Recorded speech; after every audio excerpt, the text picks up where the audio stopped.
Guys, we're almost into the 60s this evening, I should say. Yeah, still pretty warm out there. You know, some areas are still near 70 degrees. We should be in the 50s by this hour. So warm night tonight. Temperatures are going to be staying warm for the next couple of days, but I can see that cold front on the satellite and radar map. You can see it in the middle of the country. That cold front will be heading our way by the end of the week. So out the door tomorrow morning, a little milder than we've seen recently. We've at least seen some 50s, but tomorrow morning, we're going to be lucky to be in the low 60s. So about 5 degrees above average for this time of year. And tomorrow afternoon, really toasty. Lots of sunshine.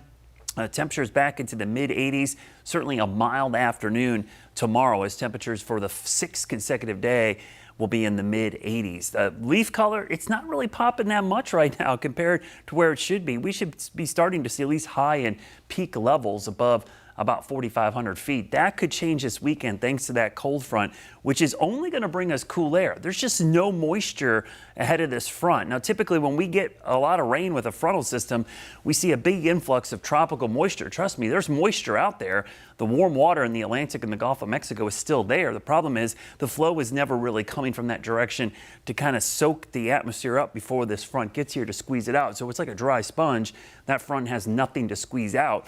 Just a few clouds here and there Friday into Saturday. So a rough go of it for the rain that we desperately need. Now temperatures, we're going to see the cool temperatures. By Saturday, highs will be in the low 70s. That will be below average. We'll be in the 30s and 40s by Sunday morning, likely some of the first frost of the season in the mountains. And then in the afternoon on Sunday, only mid 60s. By the afternoon, we will start to cool down pretty quickly by Monday morning as well, back into the 40s. So some of the first 40-degree weather we've seen in the Piedmont and the Charlotte area, which we typically see our first couple of days at the end of September. But how long does the cool down last? There's the dip in the jet stream. That's the cooler air for the Carolinas. That's our autumn air. But watch what happens in the middle of next week.